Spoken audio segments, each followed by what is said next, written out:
के बाद एक बार फिर से आपका स्वागत। और आइए चलते हैं, केंद्रीय सामाजिक न्याय एवं अधिकारिता मंत्री थावरचंद गहलोत प्रेस वार्ता को संबोधित कर रहे हैं। सीधे ले चलते हैं आपको। कई हिस्से में धूमधाम से आयोजित की गई। परंपरागत तरीके से संसद परिसर में जहां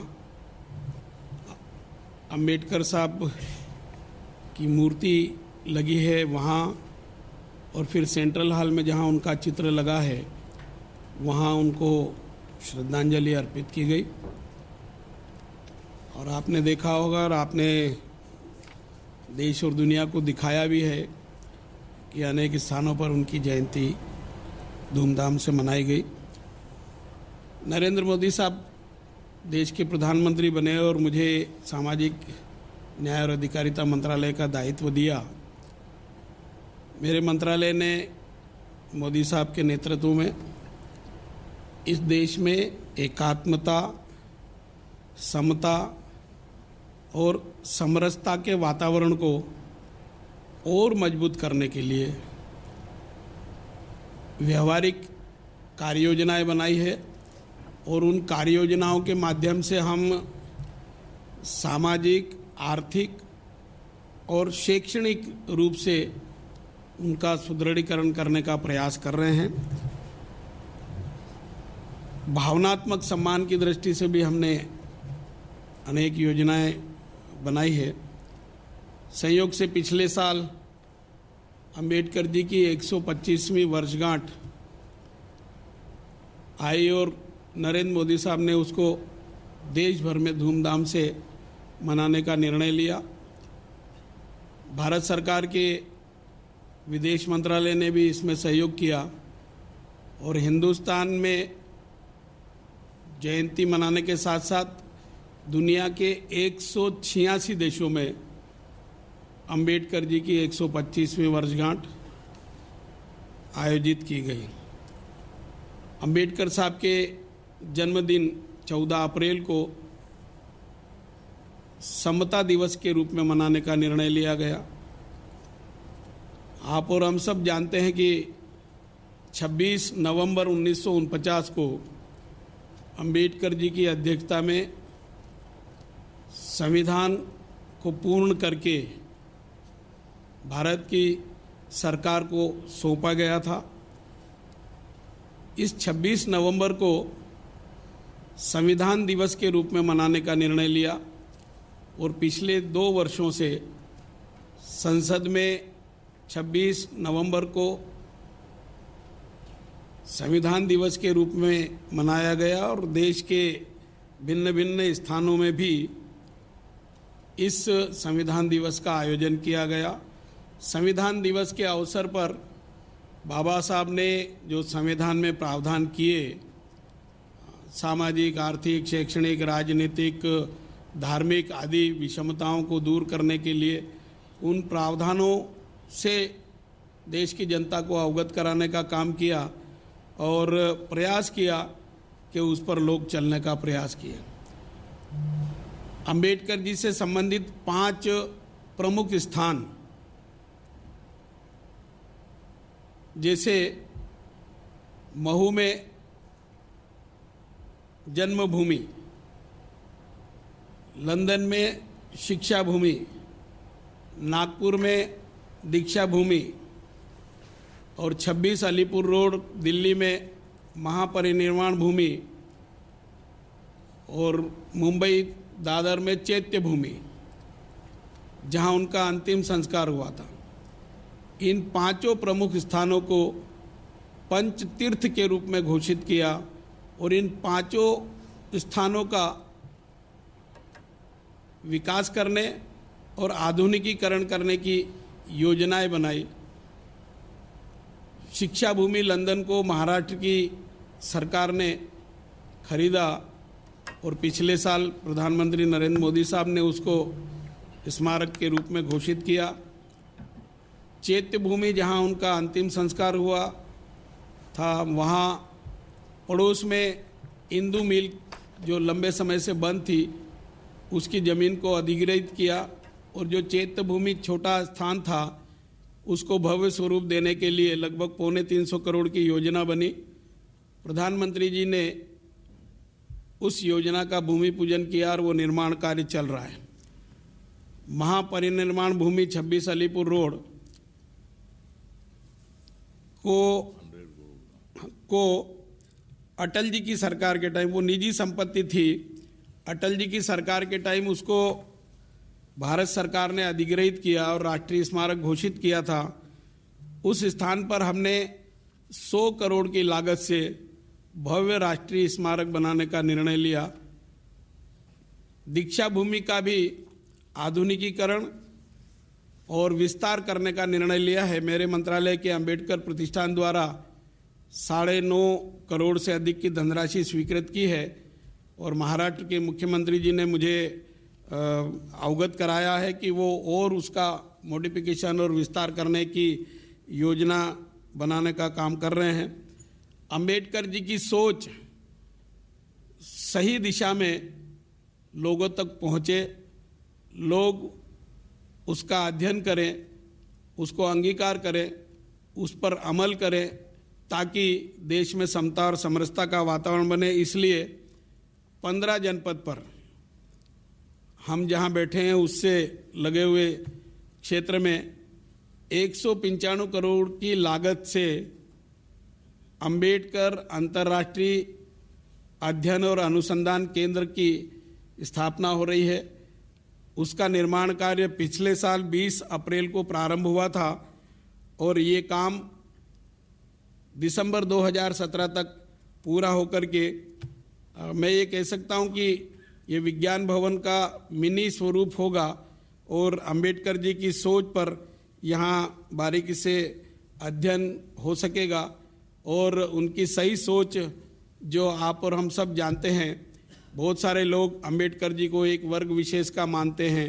कुछ लोग ये सोचते हैं कि ये हमारे हैं, कुछ लोग ये सोचते हैं कि वो हमारे विरोधी हैं, जबकि वो ऐसे नहीं थे। वो देशभक्त थे, उनकी सोच सर्वव्यापी सर्वहितैषी थी। अगर देशभक्त नहीं होते, सर्वव्यापी सर्वहितैषी उनकी सोच नहीं होती, तो 2 दर्जन से अधिक विशेष उपाधि प्राप्त करने के बाद भी वो हिंदुस्तान में आए। वो चाहते तो अमेरिका और ब्रिटेन में कहीं भी अच्छी नौकरी कर सकते थे, लाखों रुपया महीना कमा सकते थे, स्वयं का और स्वयं के परिवार का लालन पालन करके ऐशो आराम का जीवन जी सकते थे। परंतु उन्होंने देश हित में ये महसूस किया कि देश में अनेक प्रकार की विषमताएं हैं, इन विषमताओं को दूर करना देश हित में जरूरी है। और वो वहाँ रुकने की बजाय देश में आए और यहाँ आने के बाद भी उन्होंने कोई नौकरी वगैरह करके केवल परिवार का हित संरक्षण नहीं सोचा, देश के हित में इन सब समस्याओं के समाधान के लिए उन्होंने संघर्ष किया और इस संघर्ष में उनको बहुत कुछ सफलता मिली भारत का संविधान बनाते समय। और भारत का संविधान जब उन्होंने बनाया तो उनकी जो सोच थी उनको उसमें उन्होंने उल्लेखित किया है। इन 3 वर्षों के अंदर अंदर भारत सरकार ने उनकी स्मृति में डाक टिकट भी जारी किया। 125 रुपये का एक चांदी का सिक्का उनके सम्मान में जारी किया और एक 10 रुपये का सिक्का भी जारी किया। देश की आज़ादी के बाद राजपथ पर गणतंत्र दिवस के अवसर पर 26 जनवरी को हर विभाग की लगभग झांकियां निकलती है। मेरी जानकारी अनुसार अंबेडकर जी की झांकी इसके पहले कभी नहीं निकली। पिछले साल 26 जनवरी पर अंबेडकर जी की झांकी उस गणतंत्र दिवस समारोह में निकाली गई। ये एक ऐतिहासिक काम भारत सरकार की ओर से किया गया। अंबेडकर साहब की जो संकलित कृतियां हैं, उनकी पुस्तकें हैं, उनकी वस्तुएं हैं, उनका संरक्षण करने के लिए चिचोली नागपुर से 20 किलोमीटर दूर एक स्थान है और उनके जन्मस्थल पर और उनके जो निजी सचिव थे उनके पास वो कुछ सामग्री है, उनको सुरक्षित रखने की दृष्टि से कार्य योजना बनाई है। इसके साथ ही साथ अनुसूचित जाति, जनजाति और पिछड़े वर्ग के हितों के लिए उस समय जिन महापुरुषों ने काम किया, ऐसे महापुरुषों की जीवनी और पुण्यतिथि मनाने के लिए भारत की सरकार ने आर्थिक सहयोग देकर के कार्यक्रम आयोजित करने की कार्ययोजना बनाई और अभी तक इस प्रकार के कई स्थानों पर कार्यक्रम आयोजित किए गए हैं। हमने अंतर्जातीय विवाह करने के लिए भारत सरकार की ओर से अगर कोई अंतर्जातीय विवाह करता है और उनको 5 लाख रुपए देने की व्यवस्था की है। लगभग 125 से अधिक ऐसे अंतर्जातीय विवाह में अंबेडकर प्रतिष्ठान की तरफ से आर्थिक सहायता दी गई है। नई योजना हमने प्रारंभ की है। अनुसूचित जाति वर्ग के लोग हैं और 2.5 लाख से कम इनकम है और वो गंभीर बीमारी से पीड़ित है, जैसे kidney cancer, heart, cervical injury या ब्रेन संबंधी समस्याएं, उनकी चिकित्सा के लिए आर्थिक सहयोग देने का निर्णय लिया है और लगभग 150 से अधिक ऐसे गंभीर बीमारी से पीड़ित लोगों को हमने आर्थिक सहायता देकर के उनके प्राण बचाने की कोशिश की है। समारोह एवं सम्मेलन और व्याख्यान मालाएं आयोजित करने का निर्णय भी लिया है। यूनिवर्सिटीज़ में और एनजीओज़ के माध्यम से इस प्रकार के आयोजन करने का निर्णय लिया है। कई जगह ये आयोजन किए हैं। व्याख्यान माला विज्ञान भवन में होती है। मेरी जानकारी अनुसार देश के पहले प्रधानमंत्री हैं जो अंबेडकर जी पर व्याख्यान देने के लिए पिछले समय विज्ञान भवन में आए थे और मुझे ये कहते हुए भी खुशी है कि अंबेडकर जी की जन्मस्थली पर मध्य प्रदेश सरकार की ओर से 14 अप्रैल को हर साल अंबेडकर महाकुंभ आयोजित होता है। उस महाकुंभ में देश के पहले प्रधानमंत्री हैं नरेंद्र मोदी जी, जो उस आयोजन में गए थे। इसके पहले कोई भी प्रधानमंत्री इस प्रकार के कार्यक्रम में वहाँ नहीं गए थे।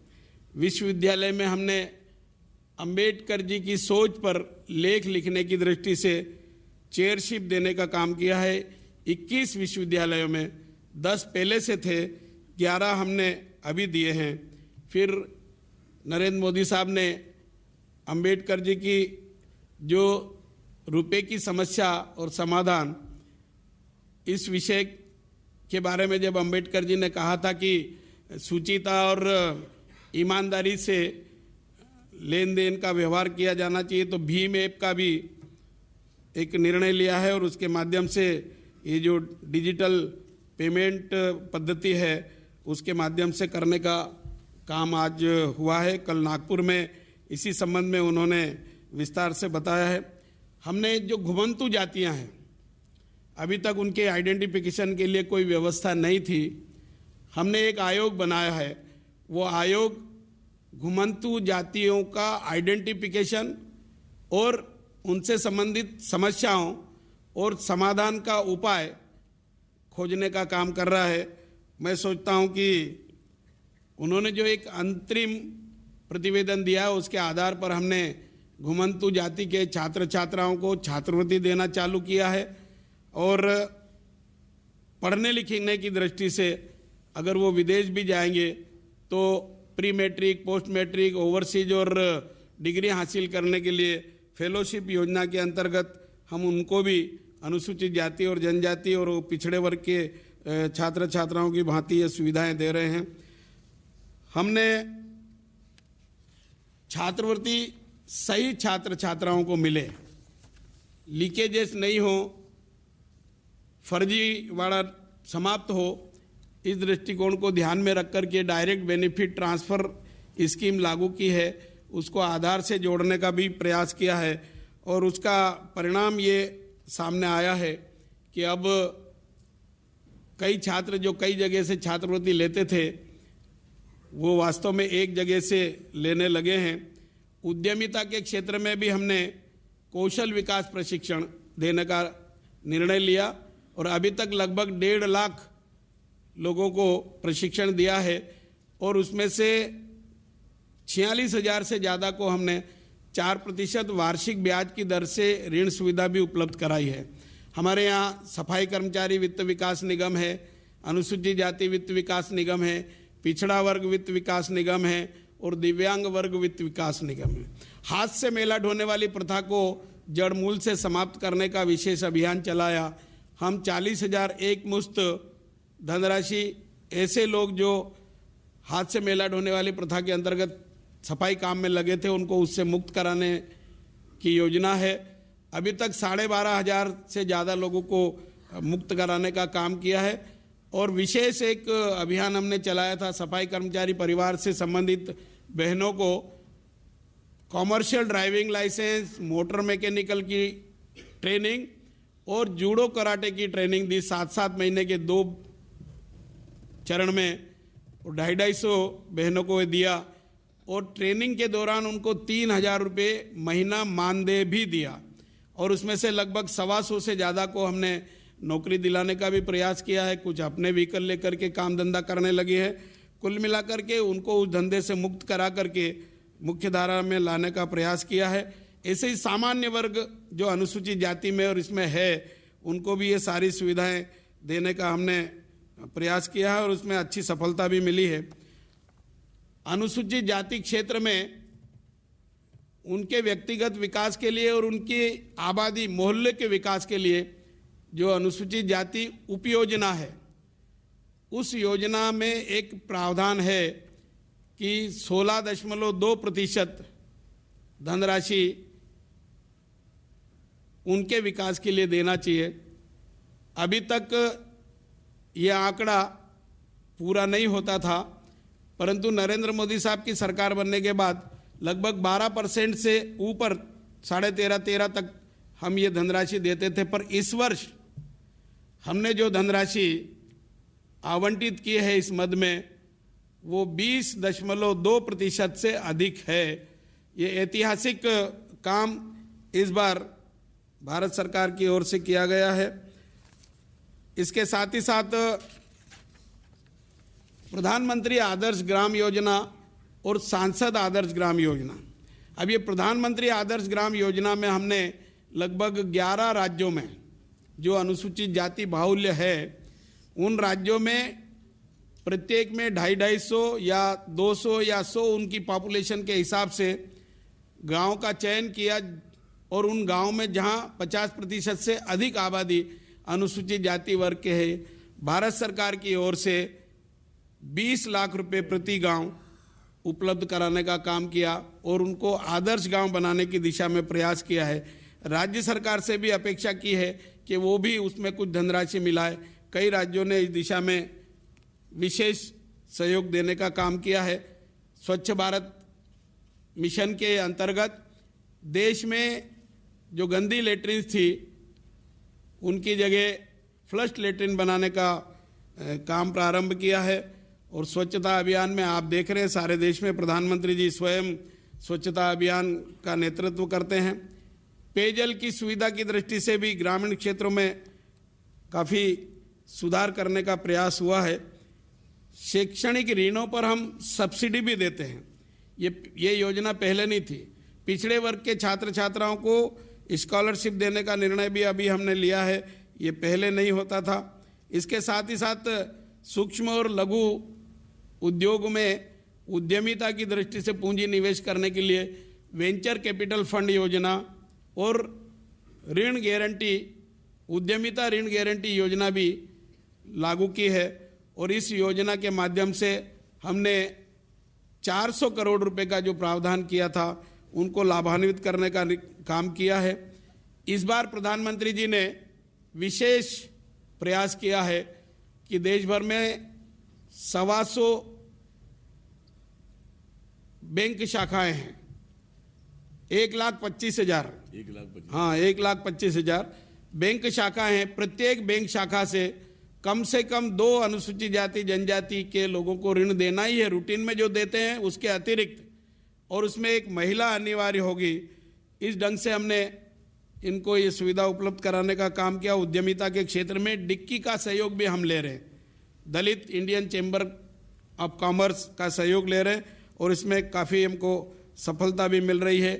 जनधन योजना, मुद्रा योजना, उज्ज्वला योजना, आवास योजना, इन सब योजनाओं में 2/3 लाभ अनुसूचित जाति वर्ग के लोगों को ही मिल रहा है। अभी हमने एक नई योजना प्रारंभ की है, वयोश्री योजना, जो 60 वर्ष से अधिक उम्र के वरिष्ठ नागरिक हैं और बिलो पॉवर्टी लाइन के नीचे अपना जीवन यापन कर रहे हैं, उनके सशक्तिकरण के लिए अगर वो सुनते नहीं है तो सुनने की मशीन, आंखों से कम दिखता है तो देखने वाला नंबर वाला चश्मा, अगर किसी के बत्तीसी की ज़रूरत है तो बत्तीसी लगा करके देना, वाकर छड़ी आदि की सुविधा उपलब्ध कराना। ये योजना अभी लॉन्च की है। 436 करोड़ से ज़्यादा की धनराशि का प्रावधान इस वर्ष किया गया है और 265 गांव प्रथम चरण में हम इसमें ले रहे हैं। इसकी शुरुआत हमने 1 अप्रैल से नेल्लोर में की है और दूसरा कार्यक्रम मध्य प्रदेश के उज्जैन में किया है। उज्जैन में 2245 वरिष्ठ नागरिकों को यह सुविधा दी है और नेल्लोर में 1877 लोगों को यह सुविधा उपलब्ध कराई है। कुल मिलाकर हमारा ये प्रयास है कि देश में एकात्मता का वातावरण सुदृढ़ हो, समता और मजबूत हो और समरसता आए। इस दृष्टिकोण को ध्यान में रख करके हमने ये सारी स्कीम बनाई है। आपको शायद एक फोल्डर मिला होगा, इसमें हमने जो हम ये मान बिंदु पंच तीर्थ और ये सब घोषणा की है उससे संबंधित चित्र हमने इसमें दिए हैं। अब ये जो 26 अलीपुर रोड का है, ये संविधान की बुक जैसी है, वैसे ही आकार का बनने वाला है। वास्तव में आप उसका नक्शा और ये सब देखेंगे तो आपको भी सुखद अनुभूति होगी। और जो जन्मभूमि है, ये दीक्षा भूमि है, ये सब चित्र भी इसमें दिए हैं और इसमें उनका वर्णन भी किया गया है। अब मैं अगर इन सब का वर्णन यहाँ करने लगूँगा तो और ज़्यादा समय होगा। ये जो पहला चित्र है फ्रंट पेज पर, ये उन पंच तीर्थों का है और ये पंच तीर्थ घोषित करके हमने अंबेडकर जी और उनकी सोच को मान सम्मान देने का प्रयास किया है। निश्चित रूप से इस प्रकार के प्रयास की देश के हित में महती आवश्यकता है और इस आवश्यकता की पूर्ति का ध्यान रखते हुए हम तेज गति से प्रयास कर रहे हैं। मैं आज के इस अवसर पर यह भी कह सकता हूं कि हमने इस विभाग को जीवंत बनाया है, सक्रिय बनाया है, कठोर परिश्रम करके देश और दुनिया में पहचान बनाने का काम किया है। आपका सहयोग समर्थन मिलेगा तो ये योजनाएं सब सफल होगी। इतना ही कह करके अपनी बात समाप्त करता हूँ। धन्यवाद।